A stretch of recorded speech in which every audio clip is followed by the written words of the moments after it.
Alright guys, what is up? Um, so I'm gonna do a series of tutorials talking about a rendering process, starting with V-Ray and then moving into some Photoshop work. And yeah, a lot of these are gonna be just pretty straightforward. I'm not gonna go crazy detailed and stylistic because ultimately that's something I want you guys to do, is learn what kind of styles you like. And so if I get too specific, I start getting into like the way I like to style my things. So I'm gonna make it pretty straightforward on how to get started on rendering and some stuff you could potentially do. Right away, we're just going to make our actual render image in V-Ray. And so I have one of the projects I modeled myself here, not too detailed. Yeah, so we'll just add some materials to this. I'm actually gonna go to shaded view just so I can see a little bit better. So I'm gonna immediately open up my V-Ray. Cool, gonna open that window up like that. Gonna go to my materials, and I'm gonna start picking out the materials I want. I'm not gonna get exact, but for instance, this house has like a stucco finish, and I'm just gonna use that a lot. So if I go to wall paint, there's already some stucco here, and so I'm just gonna drag my material over. It's even the color I want. Going to select the pieces of this building that I want to be this. Right click on my material and apply to selection. Now I need to preview this to make sure what I'm doing is what I want. So I'm going to click on this little teapot with a hand, the interactive render. Okay.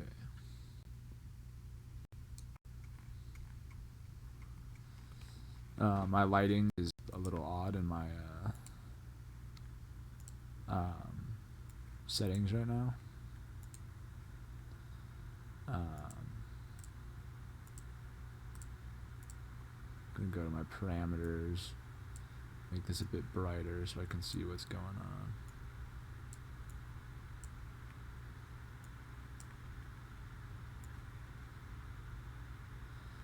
Yeah, it's good enough right now.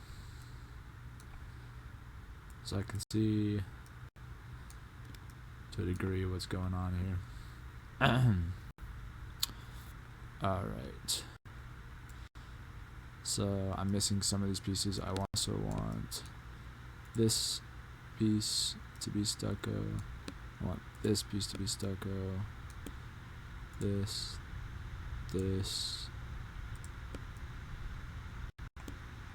back. And I want these posts to be wrapped in stucco too.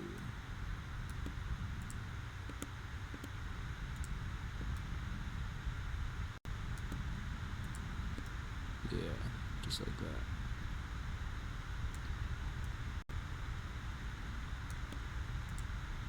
I guess I can make these interior walls stucco.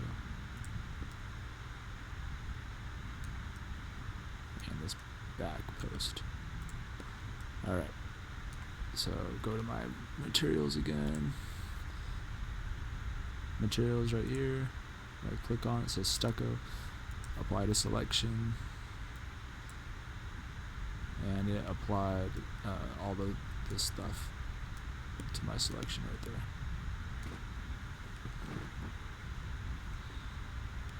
there. Awesome.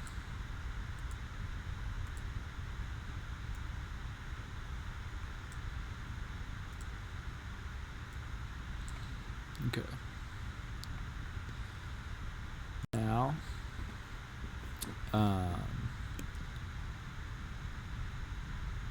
I'm going to apply a concrete for the base. Actually, I'll do the roof first. It's going to be a darker stucco, a darker reddish stucco. So I'm just going to click on this one and draw it and just drag it over. I don't know exactly like the materials of this building, but this is just an example, right? So I dragged new stucco over, clicked on my roof, and I'm going to say apply to selection. And that's what that's going to look like right there.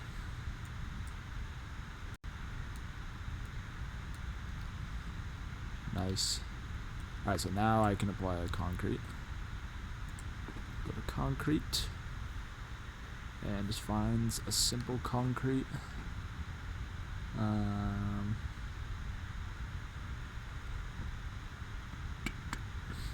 Yeah, we can just drag this one over. Click on everything I want to be concrete, which is for me the base, my steps, my sidewalk, these steps, and this sidewalk. And then right click, apply to selection. Now, this concrete has a pretty big texture on it, and I don't really like how dark it is. So, if I go to concrete, if I click on concrete and expand this menu, I can go to diffuse and texture placement, and I can make this a smaller number, or I can make this a bigger number by making my pattern smaller. So I can make this like 6, and that made my pattern there a lot smaller. I might unlink these and go 3.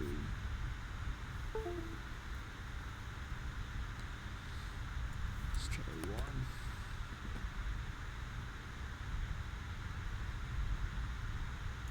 Let's try 10.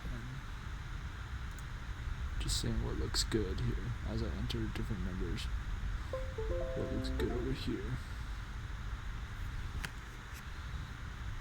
I mean, it's not gonna be perfect, but that's not too bad. Let's make this 8. Alright, and then under color manipulation, we can go to color offset and brighten it up a little.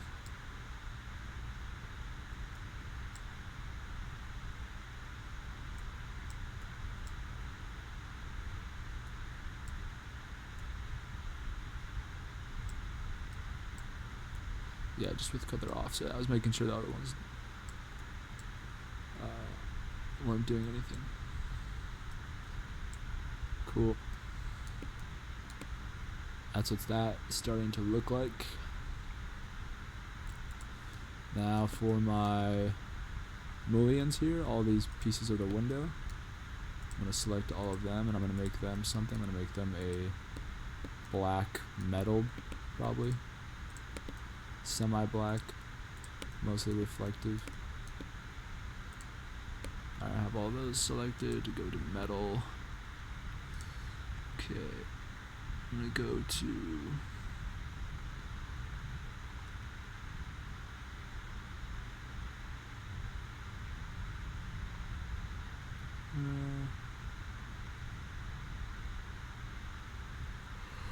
does it have to be the correct like metal? Technically, I could use gold if I wanted that color, but let's go with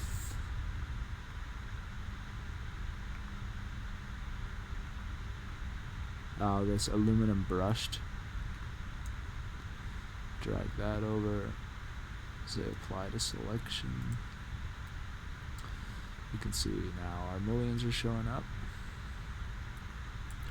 I'm going to add a little bit more reflection to them.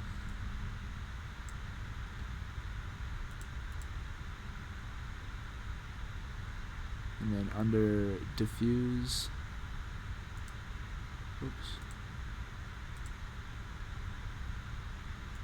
under diffuse, actually not under diffuse, under binding. Let's see if I can change this color at all. Might not be able to.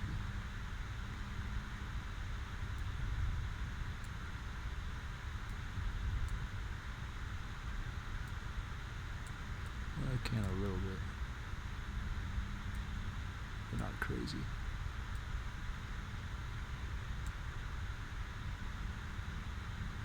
I'll just keep it where it was. Okay.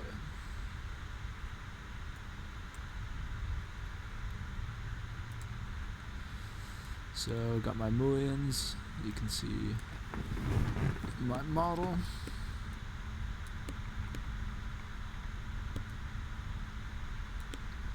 Now I need to make some glass. I think what I'm going to do for this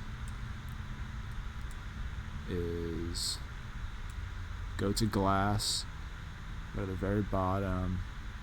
There's this glass is not bad, and then there's a glass window neutral. I'm going to pick that one. I'm going to drag it over. I click on my surfaces of the window and right click on that and apply it to selection, and it made my glass. You can see. Nice. The last thing is we're going to add some sort of stone texture to this retaining wall for the staircase. So I'm going to go to stone, and I'm going to find like one of these, like a pretty hefty stone, to add an accent to this. So when I first put it on, it looks pretty messed up. So that allows us to mess with our settings a little bit. So I find the stone, go to my settings, go to diffuse, and we'll get the texture right first. So we need to mess with these numbers. We're gonna make it bigger. And while we're doing this, we want to keep an eye out on that zone that we're going to change. So we're changing right here, so that's what we're going to look at. Just keep increasing these numbers, see what's happening. It's making a little bit more sense, not crazy. Make this 8. Let's do a big jump, see what happens. Okay, a little bit more. Let's make this smaller, like 0.5. Alright, I mean that's almost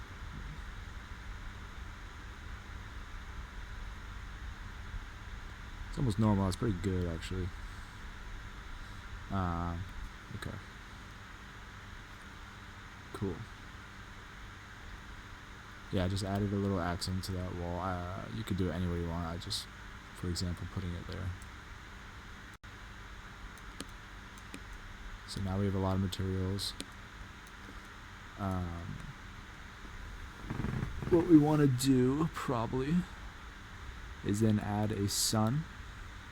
So if I go to V-Ray, V-Ray lights, sunlight, I can pick where I want. We're gonna say somewhere. Let's go.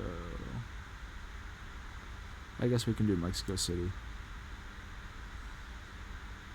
So we're not in the US. Whoops, I clicked that too early. So V-Ray, V-Ray lights, sun. Scroll down. Mexico City, here, yes. And then I want to pick what time of day I want. And I think I'm going to want, I mean, it doesn't matter, whatever you're trying to convey, but I'm going to go around 10 in the morning for me. Okay, and then in Rhino, not anywhere else, in Rhino, then you have to click in, you basically have to drop that sun down. So if I just click, Now drop that sun into my render.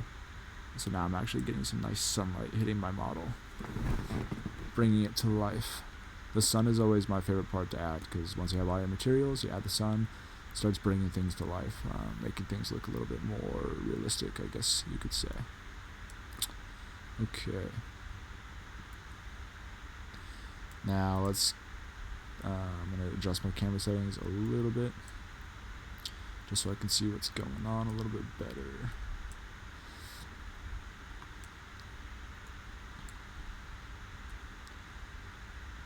Cool. Still not a big fan of how this concrete is looking. Let's try and change this concrete. Oh, also, yeah, we still have to make sure our bumps match all our materials. So for concrete, if I go to diffuse, my texture right now is 8 and 10. So in that same texture, I go to bump. Make sure my bump map is also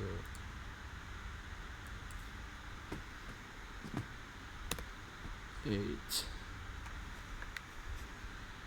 and 10.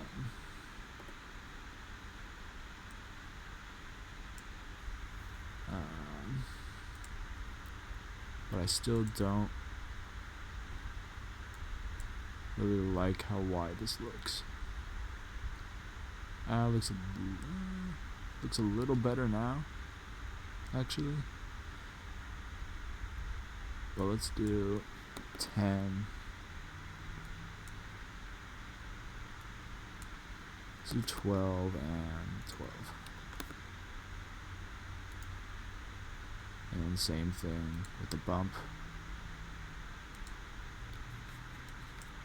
12, 12.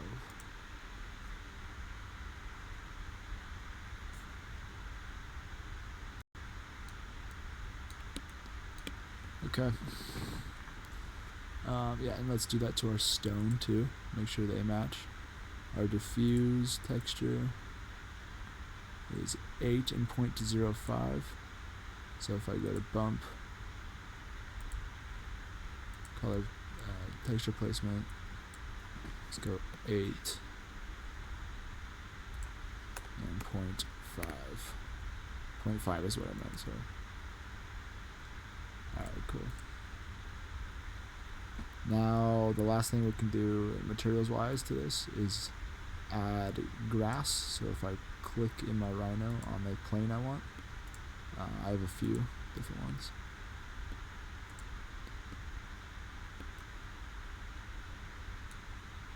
There we go. And then, so I clicked on that, and then I click on my surface, or my fur up here. And you can see it's starting to add fur. But we gotta change that, right?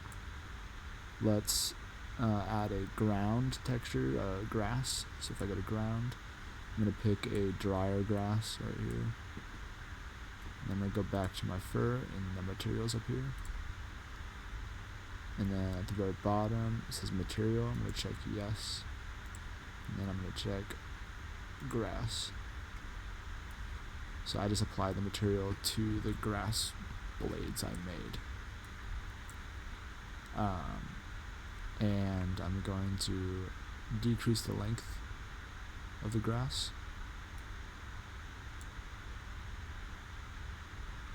And I'm going to increase the area by a lot. Still not quite enough.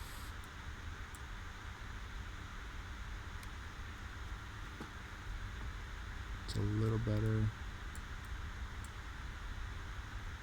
We can always zoom in on a piece to help us figure out. This grass is really thick, so let's make it less thick.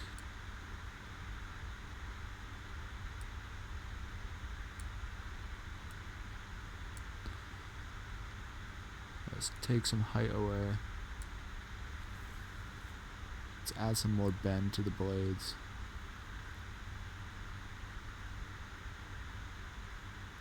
let's increase this density more. This count, I should say.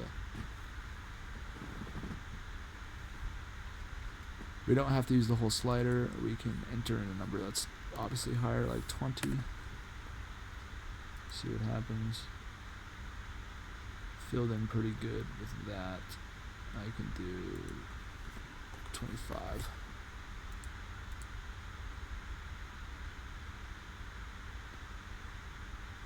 Slightly increase the length.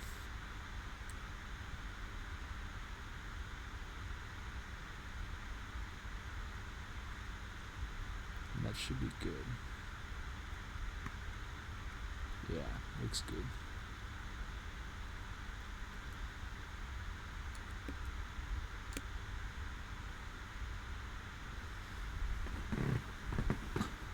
So already, this is basically ready to go. I got my grass, got my textures, got my sun, got my glass. Everything looks pretty smooth. I like my sun, I like how that's working. I guess another thing I can add is under environment. I go to this blue square. Whoops. There's this blue square under environment background. Don't click on it, but right click on it. And then go to clear. And then if I click on it again, I can go to sky.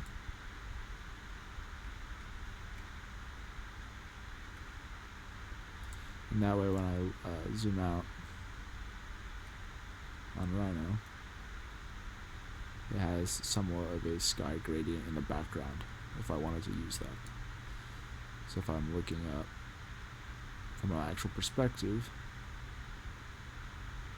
this sky looks pretty good, actually.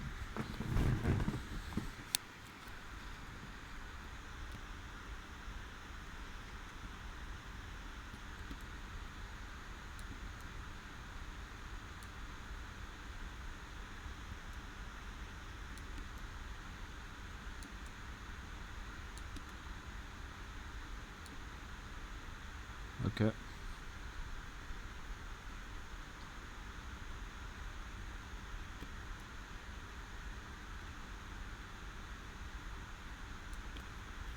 So I have everything set ready. So I'm going to hit stop on the interactive render. I can close that window. I can open up my render editor. I'm going to go to the settings tab. Scroll to the top. And uncheck interactive. And if progressive is checked, uncheck progressive. And I'm going to make sure my quality is pretty high. I'd make it high, actually. And now to get your to adjust your lights, I should say camera settings. It's in here. For example, my film sensitivity is at 200. I would keep it at 200 and try and change everything else. So my film sensitivity is at 200. My aperture is at 8. My shutter speed is probably the thing you would change most, and right now it's at 356. So it's letting a good amount of light in. It's not cutting it off too much. So that's how this is the advanced camera parameters is where you would change that. If you do not have advanced camera parameters, it would be somewhere in here on yours. You would say camera and say standard, and there'd be some sort of like weird dial looking switch thing that you'd click, and then these menus would drop down right here. So if you can't find this, it's probably here hidden. You just have to click something and it would drop down. So that's how you do that. Now, what we were looking at was an interactive render. We need to make a final render. So if I go to render output, my render's set pretty high quality. Mine's at 3000. I would make yours around here. I'm going to lower mine just for the example of this video, so it renders faster. the higher this is, the more time it's going to take to render. Okay, so I'm at widescreen and I'm at 2500. And my teapot is just a teapot, which is good. That means when I click on it, it's just going to start rendering. Now, before I hit render, a good piece of advice is take your render view from a view that would make sense in real life. So you want to almost look like a person could be standing in your render, or like it would be a perspective that you would see. When you start taking perspectives up high or from views that you would never see, because your building looks cool, it's really hard to, one, Photoshop people or make it look real, and also it doesn't look real because we never see that. So anyway, I'm going to hit render right here, and it's going to open up a big window.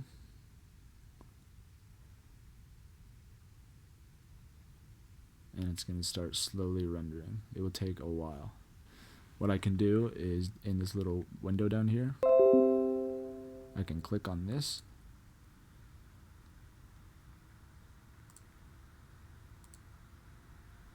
and if I click on that, it should pop up a window telling me how long. Yeah, it's down here.